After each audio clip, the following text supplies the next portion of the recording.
অনেক দূর থেকে হাঁটিয়ে আসছি তো, তাই খুব কষ্ট হয়ে তাই বসে আছি বাবা। তো বাড়ির দিক চলো তাই। যাবো তো বাড়িতে বাবা। তুমি একটু গেটের সামনে দাঁড়াও, আমি একটু ভিতর থেকে আসছি বাবা। ঠিক আছে।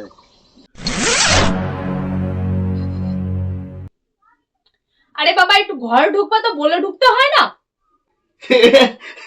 ভয় পেয়ে গেলে? ও যেটা বলছি বলছি কি, বাবা এসছে গ্রাম বাড়ি থেকে। কি বললা তুমি? আবার এসেছে তোমার বাবা? এই দুদিন অন্তর অন্তর তোমার বাবার কেন আসতে হয় এখানে? আরে গায়ে প্রচন্ড জ্বর, দাঁড়াতে পারছে না লোকটা। আমি দেখলাম রাস্তার পাশে বসে রয়েছে, সেই অবস্থা থেকে আমি গাড়িতে করে বাড়িতে নিয়ে এসেছি। তুমি কি বলছো এগুলো? গায়ে জ্বর তো আমি দেখতে যাব কেন? তোমার গায়ে তো এতগুলো ভাই রয়েছে, কই তারা দেখতে পাচ্ছে না তোমার বাবাকে? গায়ে জ্বর নিয়ে তাহলে আমার এখানে কেন আসতে হয়েছে? আমি তো শহরে থাকি, তোমার গায়ে তো এতগুলো ভাই রয়েছে, কই তারা দেখতে পাচ্ছে না? এই যে তোমার বাবার গায়ে জ্বর, তা নিয়েও শহরে আসতে হয়েছে কেন? কেন আসতে হয়েছে তোমার বাবার? আসলে বৃষ্টি, গায়ে জ্বর ছোটখাটো সমস্যা না, অনেক বড় সমস্যা। যেটা শুনলাম আস্তে আস্তে ওনার একটা কিডনি ড্যামেজ হয়ে গেছে, অপারেশন করতে অনেকগুলো টাকা লাগবে। তাই তার ভাইরা বলে দিয়েছে তাকে আর দেখতে পারবে না। লোকটা কোথায় যাবে?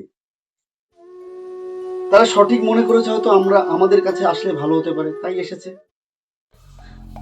আমরা শহরে থাকি বলে কি গাদা গাদা টাকা ইনকাম করি? আমাদের কাছেই সঠিক মনে হয়। আমার এই যে প্রত্যেক মাসে ঘর ভাড়া, ইলেকট্রিক বিল, দয়া করে জল থেকে তেল সব আমার কিনে খেতে হয়, হয় না বলো? আর ওনার যে কিডনি খারাপ হয়েছে বা কিডনি নষ্ট হয়েছে সেটা ঠিক আছে, কিন্তু আমি বা তুমি এতগুলো টাকা কোথা থেকে দেবো অপারেশনের জন্য? তো তোমার সোনা গয়না যা আছে বা আমাদের কিছু তো টাকা আছে, মোটামুটি যে 2-1 লাখ টাকা রয়েছে।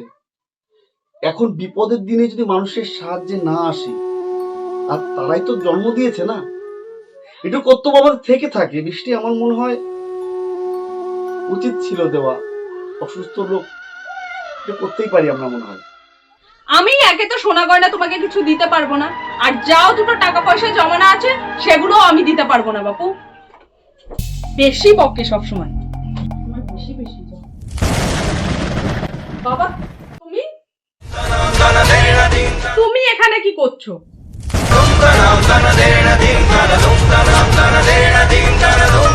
এই যে আমার মেয়ে, এটা ভাবতে আমার ঘৃণা করছে। তোর বৌদি যে আমাকে তাড়িয়ে দিয়েছে, তাহলে সেও তো ঠিক করেছে। কি বলছো বাবা? বৌদি তোমাকে বাড়ি থেকে বের করে দিয়েছে? বৌদির এত বড় সাহস, যে দাদাকে তুমি কোলে পিঠে করে মানুষ করেছো, আজ সেই বাড়ি থেকে তোমাকে তাড়িয়ে দিয়েছে? চলো আমি এক্ষুনি যাব। চুপ কর তুই, তোকেও তো আমি দেখে নিলাম। তোর বৌদি যে আমাকে তাড়িয়ে দিয়েছে তাতে আমার কোনো কষ্ট নেই। আমি ভাবিছিলাম যে আমার মেয়েকে আমি সঠিক শিক্ষা দিয়েছিলাম, আমি তাই ভেবে তোর কাছে আইছিলাম। আমি ভাবছিলাম যে আমার ছেলেটাকে শুধু আমি মানুষ করতে পারিনি, এখন দেখতেছি আমার মেয়েটাকেও আমি মানুষ করতে পারিনি। বাবা, আমি ভুল করেছিলাম, আমি বুঝতে পারিনি, বিশ্বাস করো বাবা। মারে, তোরা এই ভুলগুলো করিস না, একদিন তোদের ক্ষেত্রে এরকম হবে মা।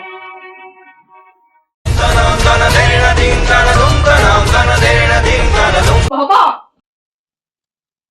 বাবা আমি এরকম আর কিছু করবো না। বাবা তোমার কি হলো, কথা বলো বাবা। ও বাবা, বাবা।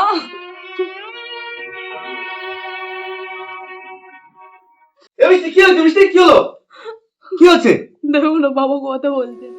বন্ধুরা, সময় একভাবে দাঁড়িয়ে থাকে না, ঘুরতে থাকে। আজ আমার, কাল তোমার, তারপর দিন আর একজনের, এইভাবে চলতেই থাকবে।